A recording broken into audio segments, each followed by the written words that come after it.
السلام علیکم اسٹوڈنٹس، آج ہم فورتھ چیپٹر میں محمد المہدی کی شخصیت اور کردار کے بارے میں تفصیلاً پڑھیں گے۔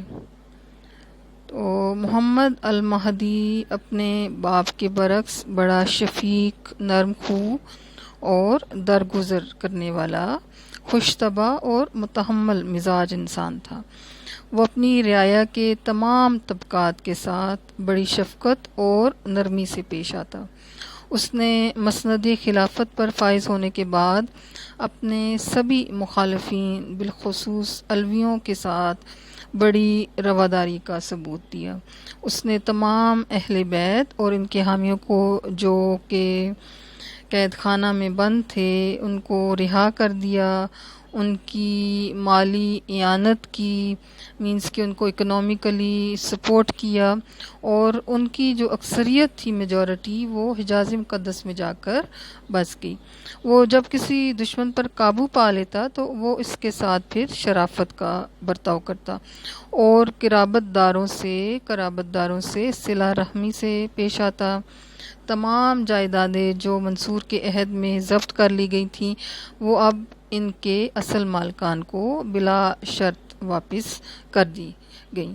وہ اپنے ان اوصاف حمیدہ کی بدولت لوگوں میں بے حد پاپولر تھا۔ اس کے علاوہ محمد المہدی جو تھا وہ پابند شریعت تھا، شریعت کی بہت زیادہ پابندی کرتا تھا، بہت ہی راسخ العقیدہ مسلمان تھا جسے اپنے دین سے بے پناہ محبت تھی۔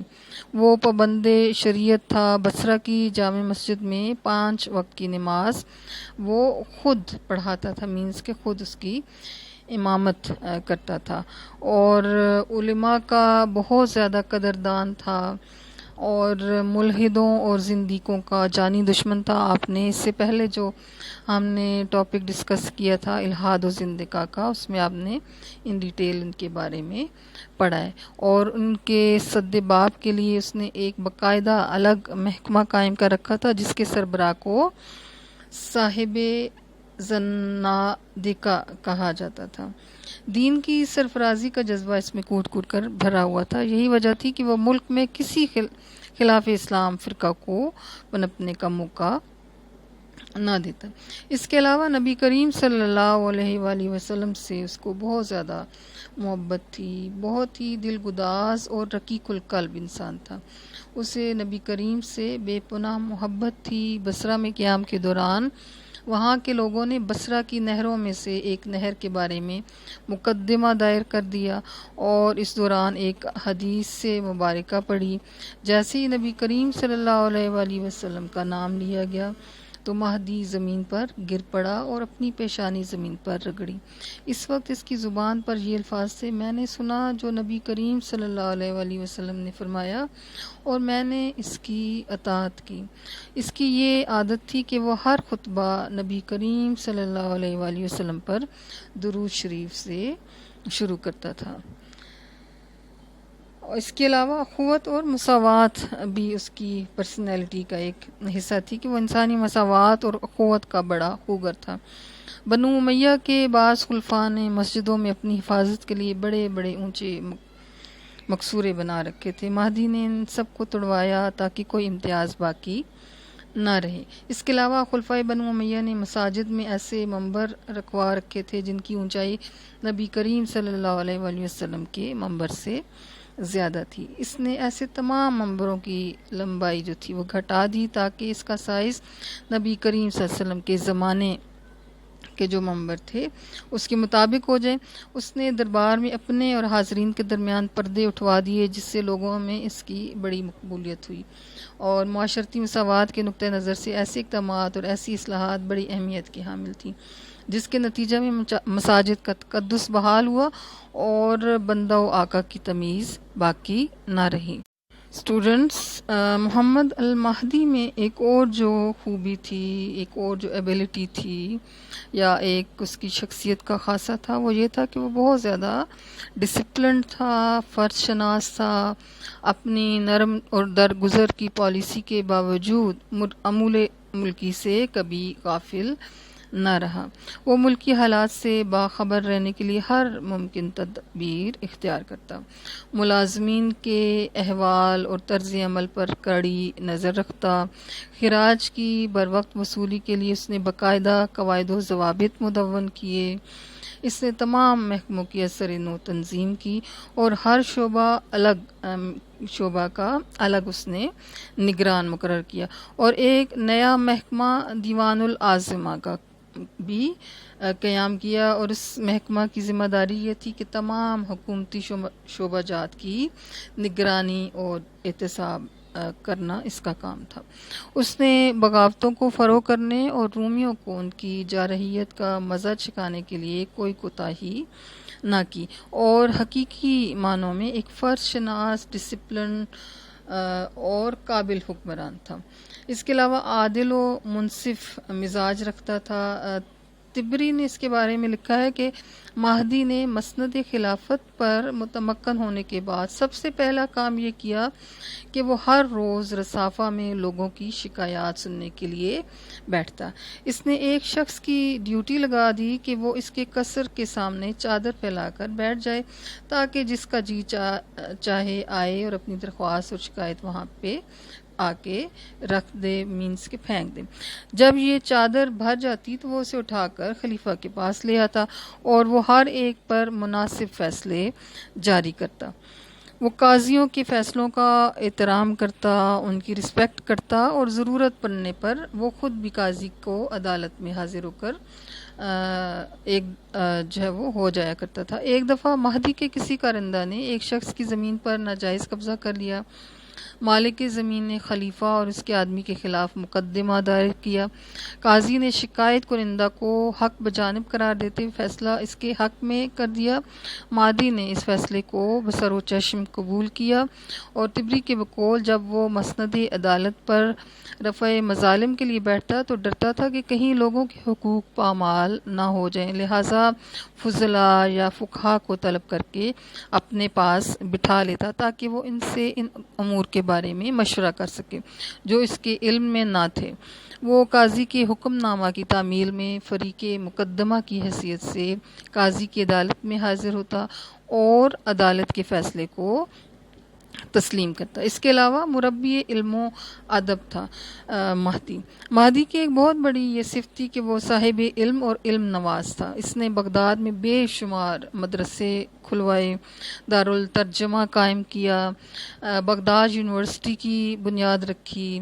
اس نے دینی علوم کے وسیع اشاعت کے ساتھ دیگر علوم کی کتب جو تھیں وہ ان کو عربی زبان میں ٹرانسلیٹ بھی کروایا۔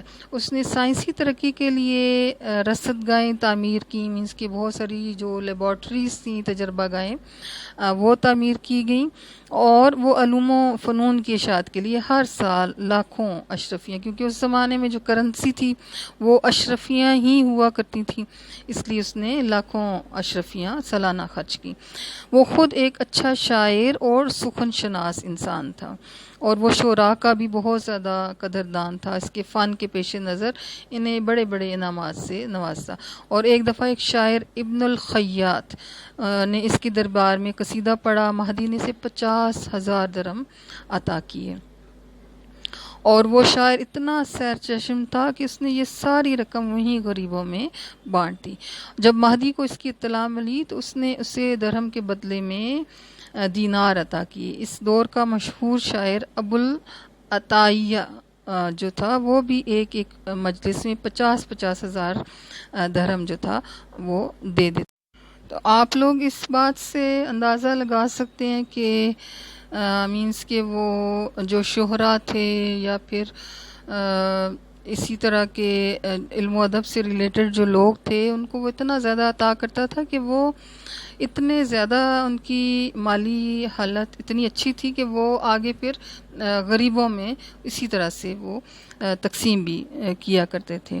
اور شہراء کے علاوہ وہ علماء و فقہاء اور محدثین کا بھی بڑا قدردان تھا۔ وہ اعلیٰ درجہ کے علماء و فضلاء کو اپنے ارد گرد جمع رکھتا، وہ بڑا دل نواز تھا، اور اگر اس کی ہجو بھی کی جاتی تو وہ خندہ پیشانی سے سنتا تھا، مینس کہ اگر اس کے خلاف کوئی بات کی جاتی یا اس کے جو ہے اس کے اوپر کوئی تنقید کی جاتی تو پھر بھی وہ بڑی تحمل کے ساتھ اس کو سنا کرتا تھا اور صبر کرتا، الغرض کہ وہ اپنے دور کا بڑا ذہین اور مربی علم و ادب حکمران تھا، جسے اپنوں اور بیگانوں نے ہمیشہ خراج عقیدت پیش کیا ہے۔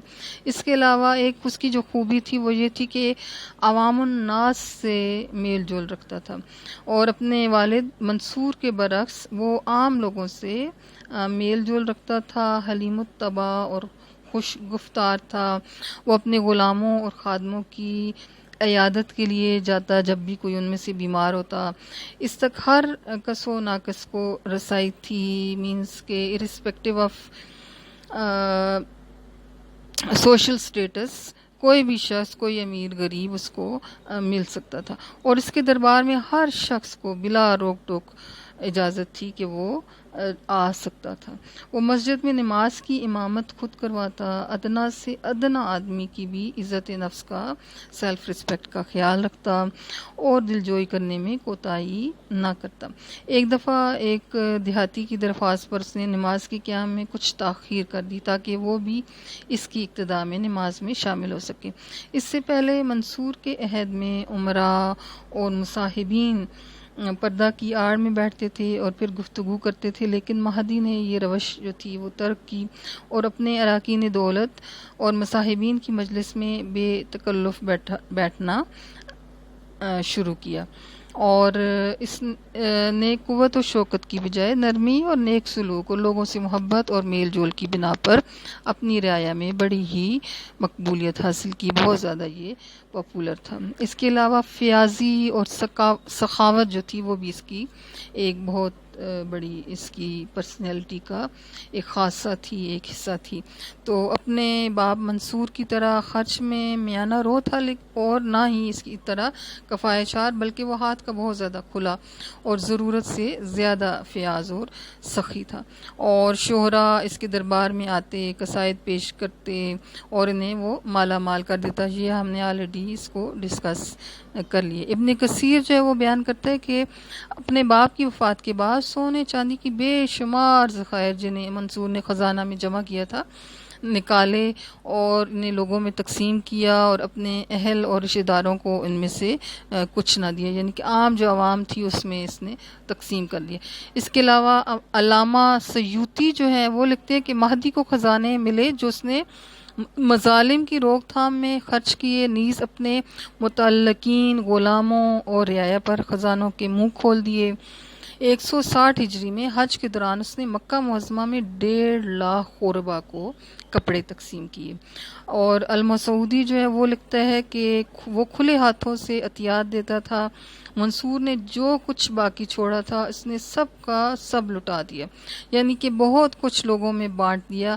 بعض لوگ کہتے ہیں کہ اس نے 10 دنوں میں ہی اپنے جو اس کو وراثت میں مال ملا تھا 10 کروڑ درہم وہ خرچ کر دیا۔ الغرض اپنے باپ منصور کے برعکس وہ بہت بے حد فیاض اور سخی تھا۔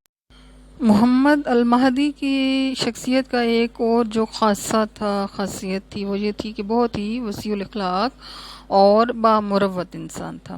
اس نے اپنے باپ منصور کے زمانہ کی سختیوں اور خون ریزیوں کو دیکھا تھا، اس لیے وہ عوام و خواص سے بڑے حسن اخلاق سے پیش آتا۔ مروان بن ثانی کی بیوی مزنہ جب پھٹے پرانے کپڑوں میں ملبوس اس کے دروازہ پر حالت درماندگی میں آئی تو وہ اس کی دکھ بھری داستان سن کر اس کے ساتھ بڑی ہی عزت اور توقیر سے پیش آیا اور کہا کہ اے چچا زاد بہن، میں اپنے اندر کی کوئی چیز تجھ سے بچا کر نہ رکھوں گا، اور تو میرے محل میں اپنی بہنوں کے ساتھ رہے گی۔ جو کچھ انہیں ملے گا وہ تجھے بھی ملے گا، اور جو ذمہ داری ان پر ہوگی تجھ پر بھی ہوگی، پھر یہاں تک کہ تیرے پاس حاکم یعنی کہ خدا کا وہ حکم آ جائے جو اس نے مخلوق کے بارے میں صادر کیا، یعنی کہ تمہاری موت آ جائے۔ اس کے بعد اس نے اسے جاگیریں، خادم اور انعامات سے نوازا، اور مہدی کے مرنے کے بعد ہارون کے اوائل حکومت تک یعنی کہ ہارون کے دور کے آغاز میں وہاں اسی محل میں مقیم رہی، اور پھر اس کے بعد اس کی ڈیتھ ہو جاتی ہے۔ ایک روز مہدی نماز کی امامت کے لیے کھڑا ہونے لگا تو ایک دیہاتی نے کہا، اے امیر المومنین، آپ کے پیچھے نماز پڑھنے کا بڑا شوق ہے۔ نماز ظہر بھی نہ پڑھ سکا۔ اس پر مہدی نے کہا کہ دیہاتی کے آنے کے بعد ہی نماز ہوا کرے گی۔ اور کسی اور موقع پر مہدی بہت دیر تک محراب میں کھڑا رہا۔ لوگوں نے بتایا کہ وہ دیہاتی آ گیا تو مہدی نے تکبیر تحریمہ کی۔ بعض مواقع پر لوگ اس سے اپنی حاجت روائی یا خوشامد کے طور پر جھوٹ اور افتراء سے کام لیتے، لیکن وہ ان کے منہ پر ان کی پردہ پوشی کرتا اور عموماً درگزر اور افو سے کام لیتا۔ مہدی کی ایک اور جو ویکنس تھی، ایک اور جو کمزوری تھی، وہ اس کی بیوی ملکہ خیزرہ جو تھی کہ وہ اس کے سامنے وہ بالکل بے بس ہو جاتا تھا، اور اس پر وہ اس درجہ مسلط ہو چکی تھی کہ اس کے شعور اور ادراک پر حاوی ہو گئی تھی۔ برامکا پر بے پایہ نوازشات کی ایک وجہ خیزرہ کی برمکی خواتین کے ساتھ دوستی تھی۔ یہ کمزوری مہدی کی سرشت اور فطرت کا حصہ بن چکی تھی اور اس سے چھٹکارا ممکن نہ تھا۔ منصب خلافت پر فائز ہونے سے پہلے اور اس کے بعد اگر غور کیا جائے تو وہ اس کی یہ جو روش تھی یہ مسلسل اور یکساں قائم رہی۔ امور مملکت میں خیزرہ کی دخل اندازی کئی ایک برائیوں کے جنم لینے کا باعث بنی۔ ہم ملکہ خیزرہ کے بارے میں جو ہے وہ ان ڈیٹیل بعد میں ڈسکس کریں گے۔ اس کے علاوہ ولی عہدی کی تبدیلی کی محمد المہدی نے۔ منصور کے زمانہ میں ولی عہدی کے نظام میں تبدیلی جو تھی اس کی رسم پیدا ہو چکی تھی۔ مہدی نے عیسیٰ بن موسیٰ کو تہدید و ترغیب اور دباؤ ڈال کر پریشرائز کر کے ولی عہدی سے دستبردار کر کے اپنے بیٹے ہادی اور پھر ہارون کو اپنا جانشین نامزد کر دیا۔ عیسیٰ کو اس کے عوض ایک کثیر رقم تقریباً 10 کروڑ درہم جو تھے وہ نقد اور اس کے علاوہ بہت بڑی جاگیر بھی عطا کی تھی۔ اب اس کی ڈیتھ کس طرح سے ہوتی ہے محمد المہدی کی؟ محمد المہدی 12 محرم 169 ہجری 25 جولائی 785 عیسوی میں 43 ایئرس کی ایج میں اس کی ڈیتھ ہوتی ہے۔ اس کی مدت خلافت جو ہے وہ تقریباً 10 سال اور 1 ماہ تھی۔ اس نے وفات سے پہلے اپنے بیٹے ہادی اور ہارون کو یک کے بعد دیگرے اپنا ولی عہد مقرر کیا، اور اس کی وفات کے بارے میں ڈفرنٹ جو ہے وہ روایات ہیں۔ ایک کے مطابق اس کی موت جو تھی شکار کے دوران زخمی ہونے کی بنا پر ہوئی، اور ایک اور روایت جو ہے وہ اس کے مطابق اس کی وفات زہر خورانی کی وجہ سے ہوئی، یعنی کہ اس نے کوئی ایسی چیز کھائی تھی کہ جس میں زہر ملایا گیا تھا جو کہ اس کی لونڈی نے اس کو کھلا دیا تھا۔